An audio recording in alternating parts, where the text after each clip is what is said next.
Noong 2009, isang kontrobersyal na pangyayari ang naganap sa buhay ng South Korean actress at model. Ito ay dahil sa pagkakasangkot ng 31 na maimpluwensyang tao.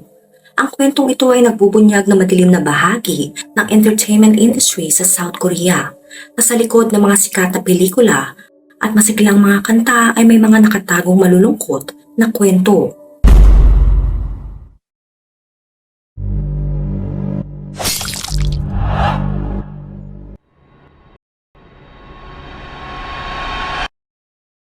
Maaring napanood o narinig din na ang Korean drama na Boys Over Flowers. Ito ang serye na lubhang nagpasikat kay Lee Min-ho. Isa sa mga artista ng seryeng ito ay si Jang Ji-hoon, na ipinanganak noong January 25, 1980. Ito ay sa Songnam, Gyeonggi Province, South Korea. Bata pa lang pangarap na ni Jang Ji-hoon na maging artista. Ngunit natupad lamang ang pangarap niyang ito nang siya ay 26 years old na mag-debut siya bilang isang commercial model sa telebisyon noong 2006. Sa kabila ng kanyang pagsisimula, hindi ito nagbigay ng malaking epekto sa kanyang karera o nagdala ng matinding kasikatan sa kanyang pangalan. Dahil dito, si Jang Ji-hoon ay hindi gaanong nakilala ng mga tao sa South Korea. Matapos ang 3 taon mula sa kanyang debut, si Jang Ji-hoon ay nabilang sa Korean drama na Boys Over Flowers. Dito siya ay gumanap na isang supporting role bilang isa sa 3 antagonists na nangaaway sa pangunahing tauhan sa drama. Ang drama na ito ay nagtagumpay ng malaki sa South Korea at sa ibang bahagi ng Asia kabilang na ang Pilipinas. Dahil sa tagumpay ng drama, unti-unting nakilala si Jang Ji-hoon. Kahit na hindi siya kasing sikat ng mga pangunahing tauhan. Ngunit sa pagtaas ng kanyang pangalan, nagulat ang mga tao sa Korea sa balitang nasawi si Jang Ji-hoon noong March 7, 2009. Habang ang Boys Over Flowers ay kasalukuyang pinapalabas pa sa telebisyon. Kahit na hindi siya ang pangunahing tauhan sa drama, ang balita ng kanyang pagkasawi ay naging usap-usapan sa publiko, lalo na't siya ay pumanaw habang ang drama ay kasalukuyang sikat. Ang mga tao ay nagtanong kung bakit nasawi si Jang Ji-hoon sa kanyang murang edad na 29 years old, lalo na't siya ay pasikat na sa publiko. Dahil sa labis na pagkausisa ng mga tao, ang pulisya ay mabilis na nagsagawa ng investigasyon sa likod ng kanyang pagkasawi. Matapos ang investigasyon, natagpuan ng pulisya na si Jang Ji-hoon ay voluntaryong tinapos ang kanyang buhay sa kanyang tahanan sa Bundang Seoul, South Korea. Nalaman din ng pulisya na si Jang Ji-hoon ay tinapos ang lahat dahil sa malubhang depresyon dulot ng pressure sa trabaho. At ang impormasyon na ito ay mula sa kanyang nakababatang kapatid na nagsabi na siya ay tumawag 4 na oras bago ang insidente. Kwento ng kapatid, sinabi ni Jang Ji-hoon na hindi ko na kaya ang lahat ng ito. Sobrang nababahala ako. Gusto ko na lang sana magpahinga. Agad naman na tinanong ng kapatid, bakit ka nagsasalita ng ganyan? Ano ang nagpapabigat sa iyo? Sinabi ni Jang Ji-hoon, ayos lang ako, problema sa trabaho lang. Dahil dito ang mga pulis ay nagpasya na si Jang Ji-hoon ay voluntaryo na winakasan ang kanyang sarili dahil sa labis na stress mula sa kanyang trabaho at walang kinalaman ang ibang tao. Sa simula, tila ito'y isang insidente ng depresyon na nagdulot ng pressure sa isang tao. Ngunit isang linggo pagkatapos ng pagkasawi ni Jang Ji-hoon, muling nagulat ang mga tao sa Korea sa balitang nagsasabing ang kanyang pagkasawi ay hindi dahil sa sobrang kalungkutan sa trabaho, kundi may kaugnayan ito sa mga kilalang tao sa South Korea. Ang isang estasyon ng TV ay nag-claim na mayroon silang liham na isinulat ni Jang Ji-hoon bago siya natagpuan. Ang liham na iyon ay may 7 pahina na naglalaman ng mga saloobin ng aktres. Sa liham, sinabi niya na siya ay pinilit na makipag-ugnayan sa mga makapangyarihang tao sa South Korea para sa pag-angat ng kanyang karera sa industriya ng entertainment. Bukod dito, sinabi rin niya na siya ay pinilit na maging lady escort o isang uri ng babae na naglilingkod sa mga mahalagang tao kapag sila ay nalalasing. Ang mga nakakagulat pa, binanggit ng aktres ang 31 na pangalan ng mga kilalang tao na di umano'y natikman siya at nakasulat ang kanilang mga pangalan sa liham. Kabilang dito ang mga leader ng media, CEO ng mga kumpanya, mga direktor at mga producer ng pelikula. Samantala, nagulat ang pulisya sa paglitaw ng balitang ito dahil ang kanilang naunang konklusyon ay nagpasya si Jang Ji-hoon na wakasan ang kanyang buhay dahil sa pressure sa trabaho. Kaya't mabilis silang kumilos upang isagawa ang mga masusing investigasyon.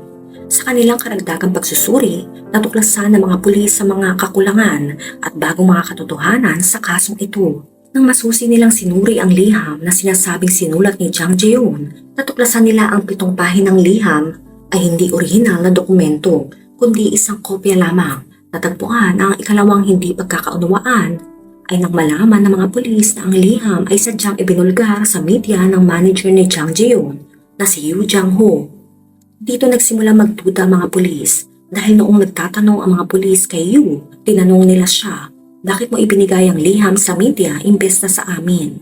Sumagot siya, "Gusto ko sana makamit ni Jang Jae-yoon ang katarungan."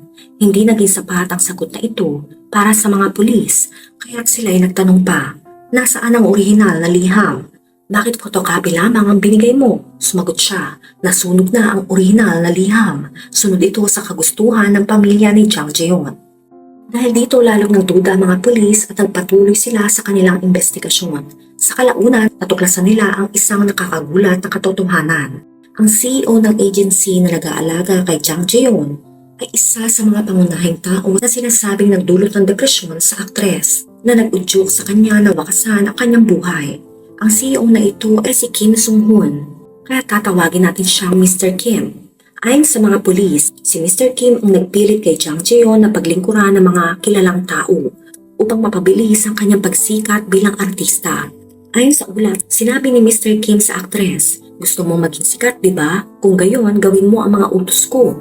Natuklasan din ng mga pulis na hindi lamang niya pinilit ang aktres na maglingkod sa mga makapangyarihang tao, kundi madalas din siyang nananakit, tulad ng pagsuntok at pagkulong kay Jang Jae-yoon sa isang silid na walang bintana sa loob ng maraming oras. Bukod dito, madalas ding sinisiraan ni Mr. Kim ang aktres sa pamamagitan ng mga hindi magagandang salita. Dahil sa mga katotohanan ito, noong March 22, 2009, nagpadala ng mga pulis sa opisina ni Mr. Kim upang siya ay arestuhin. Na makarating sila, muling nagulat ang mga pulis sa isang bagong natuklasan. Isang marangyang silid sa ikatlong palapag ng kanilang opisina. Ang pagkakaroon ng ganitong silid sa isang opisina ay hindi pangkaraniwan. Dito nagduda mga pulis na ang silid ay ginagamit para sa mga espesyal na bisita. Ang pagkakatuklas na ito ay nakakuha ng suporta mula sa mga pahayag ng mga residente sa paligid na nagsasabing ang opisina ay palaging binibisita ng mga taong may mamahaling sasakyan tuwing gabi. Sa ganitong paraan, lumabas na ang opisina ng agency ay maaring ginagamit din bilang isang lihim na lugar na nagbibigay aliw. Kahit na maraming bagong impormasyon ang natagpuan ng mga pulis sa opisina, ay hindi pa rin nila natuntun ang kinaroroonan ni Mr. Kim. Sa kalaunan, nalaman nila na umalis na si Mr. Kim patungong Japan upang umiwas sa mga otoridad. Dito sobrang duda na ang mga pulis kaya't noong April 2009, nagpadala sila ng sulat sa Ministry of Justice ng Japan upang humiling ng extradition o pagbabalik kay Mr. Kim sa South Korea.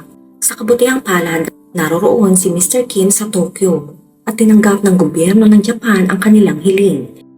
Kaya't pinalaya si Mr. Kim pabalik sa kanyang bansa sa South Korea. Pagdating niya, agarang inaresto si Mr. Kim ng mga pulis upang masusing imbestigahan.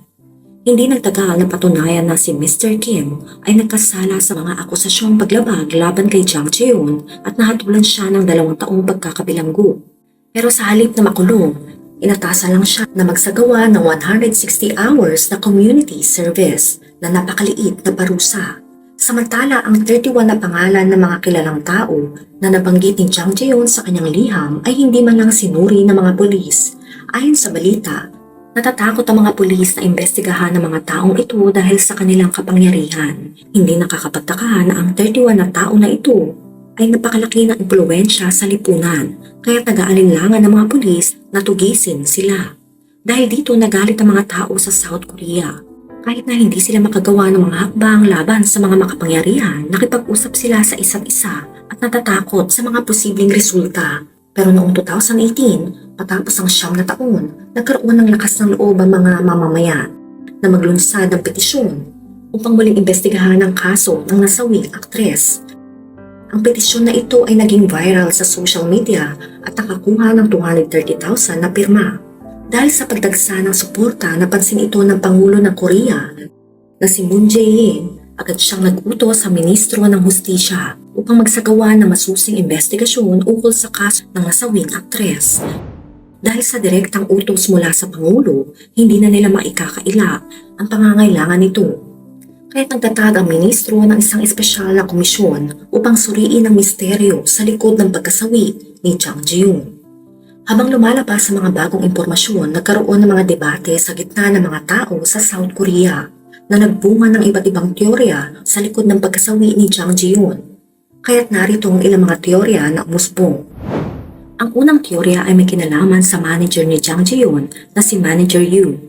Ayon sa kwento, sinabi ng manager sa mga pulis na ang orihinal na sulat ni Jang Ji-yoon ay sinunog sa kahilingan ng kanyang pamilya. Kung iyon ang kaso, ang intensyon ng pamilya ay panatilihing pribado ang sulat. Pero kung ganoon, bakit nga ba si manager ay nag-abala pa na kumuha ng kopya ng sulat at ipakalat ito sa media? Dito nagsimulang magkaroon ng mga haka-haka. May ilan ang naniniwala na may kakaibang layunin si manager sa pagpapakalat ng sulat at nagkaroon pa ng dagdag na impormasyon. Lumalabas na si manager ay mayroong di magandang relasyon kay Mr. Kim, ang CEO ng ahensya ni Jang Ji-yoon. Balak umano ng manager na magtayo ng sariling ahensya na tatawagin niyang Hoya Entertainment. At nais niyang i-recruit si Jang Ji-yoon, ngunit dahil sa kontrata pa ni Jang Ji-yoon sa ahensya ni Mr. Kim, hindi siya basta-basta makakaalis. Sa huli, ang sinasabi ng teoryang ito ay maaring pinilit ni manager si Jang Ji-yoon na gumawa ng isang sulat na magpapakita ng masamang imahe ni Mr. Kim kasama na ang pagbabanggit ng 31 na mga kilalang tao. Ito'y upang masira ang reputasyon ni Mr. Kim at makaakit ang simpatiya mula sa publiko. May iba naman na naniniwala ang sulat na iyon ay sinulat mismo ng manager upang masira ang reputasyon ni Mr. Kim. Para gawing mukhang totoo, isiningit niya ang ilang personal na detalye ni Jang Ji-yoon tulad ng kanyang ID number at fingerprint. Bagaman hindi tiyak ang katotohanan sa likod ng mga teoryang ito, malinaw ang layunin, ang ipakita si Mr. Kim na may hindi tamang ginagawa sa publiko at sa kalaunan ito'y nagtagumpay dahil nakulong nga si Mr. Kim dahil sa sulat na iyon. Bagaman nagkaroon ng mga pagtutuda sa katotohanan ng sulat, naniniwala ang karamihan ng mga tao sa South Korea na hindi pinaslang si Jang Ji-yoon kundi ito ay sariling desisyon. Ang tanong na lang ay kung sino ang tunay na may gawa ng sulat. Di nagtagal, merong biglang lumabas na nagpapakilalang close friend ni Jang Ji-yoon. Matapos i-announce ng gobyerno na bubuksan ulit ang kaso niya noong 2018, isa sa mga nagbigay ng statement ay si Yoon Jin-ho. Sabi ni Yoon Jin, super close daw sila ni Jang Ji-yoon nung nasa parehong ahensya pa sila under ni Mr. Kim. Nagpost pa siya sa social media, sinasabi na hindi raw seryoso ang mga pulis sa pag-iimbestiga ng pagkasawi ng kanyang bestie na si Jang Ji-yoon. Sinabi niya na may 31 na mga powerful na tao na hindi man lang daw sinisilip ng mga pulis. Ang biglang paglabas ni Yoon Jin-ho sa eksena ay syempre naging viral agad. Maraming mga tao na noon ay nagdududa sa investigasyon ng pulis ang mas naniniwala na ngayon sa mga sinasabi ni Yoon Jin. Sa bawat interview niya, panayang pakiusap niya sa media at sa publiko na bantayan at suportahan ang investigasyon sa kaso ng kanyang kaibigan. Talagang pinaramdam niya na mahalaga sa kanya ang hustisya para sa kaibigan niya. Hindi lang iyon, sabi pa niya, personal daw niyang nakita kung paano ginawaan ng masama si Jang Ji-yoon ng ilang kilalang tao. May mga pangalan pa siyang sinabi ng direkta, kaya lang dahil dito natakot daw siya para sa kanyang buhay. At dahil sa pag-aalala sa kaligtasan niya, nanghingi siya ng donasyon sa mga tao. Sabi niya, kung mahal niyo ako, tulungan niyo akong protektahan ng sarili ko. At siya ay nagtagumpay kasi marami talagang naawa at sumuporta sa kanya. Ang total na naipon niya ay umabot ng 10 million won o around 700,000 pesos galing sa mga taong gustong tumulong sa kanya. Pero hindi pa tapos ang kwento. Hindi nagtagal, may mga chismis naman na nagsimulang lumabas tungkol kay Yoon Jin. Ayon sa isang chismis, hindi raw talaga siya close friend ni Jang Ji-yoon. Sadyang ginawa lang daw niya ang lahat ng ito para sumikat o baka may personal siyang agenda. Mukhang ginagawa niya lang ito para sumikat at kumita ng pera. Dahil sa panahon na iyon ay hindi pa talaga sikat si Yoon Jin. Konti pa lang sa Korea ang nakakakilala sa kanya. Kaya may mga duda na baka sinasamantala niya lang ang sitwasyon at lalo pang lumakas ang chismis na magsalita ang ex-boyfriend ni Jang Ji-yoon. Ito'y si Mr. Choi. Sabi niya, hindi ko nakilala si Yoon Jin-ho. Hindi nabanggit ni Jang Ji-yoon ang pangalan niya sa akin Dagdag pa ni Mr. Choi, baka minsan lang silang nagkita ng Jang Ji-yoon pero malabong maging close sila. Kaya ang tanong tuloy na marami, paano naging bestie kung ang ex-boyfriend nga ay hindi siya kilala? Dumagdag pa ang sinabi ng isang prosecutor na duda daw siya sa credibility ng mga testimonya ni Yoonjin dahil noong kinuwento niya ang insidente kung saan ginawaan daw ng masama si Jang Ji-yoon, tinanong siya ng mga pulis na mga simpleng tanong gaya na anong suot ng mga taong nang ganun sa kanya. Hindi raw masagot ng maayos ni Yoonjin at sinabing nakalimutan na raw niya ito kaya mga pulis at prosecutor ay naging duda sa kanya. Bukod dito, nanghingi pa si Yoonjin ng donasyon para daw sa security niya. Maraming naawa kaya umabot ng around 10 million won ang naipon niya. Pero hindi nagtagal, lumabas din ang chismis na hindi naman daw niya ginamit ang pera sa security niya, kundi sa mga personal niyang gastusin. At ang dagdag pa ay bigla siyang lumipad papuntang Canada habang patuloy ang mga rumors sa South Korea tungkol sa mga hindi tamang paggamit ng pondo. Tuloy maraming Koreans na nag-donate ang na-disappoint. Nagtatanong kung bakit sa abroad pa siya nagpunta kung dapat ay ginamit na lang niya ang funds sa security sa South Korea. Dahil dito sinabihan ng mga tao ang pulis na imbestigahan siya. Ang pinatawag siya para bumalik sa South Korea, hindi siya sumipot. Kaya humingi ng tulong ang Korean police sa Interpol para maglabas ng red notice laban kay Yoonjin Oh. Pero bigla siyang nag-post sa social media at sinabing hindi ako masamang tao, gusto ko lang protektahan ang alaala ng kaibigan ko, si Jang Ji-yoon. Ang lungkot lang isipin na sa kabila ng mga sakripisyo ni Jang Ji-yoon para maabot ang pangarap niyang maging artista, ay napaligiran pa rin siya ng mga taong tila walang paki kundi ang pansariling interes. Nakakalungkot isipin ang pagkasawi ni Jang Ji-yoon ay tila naging pagkakataon pa para sa ibang tao na gustong pagkakitaan ng trahedya.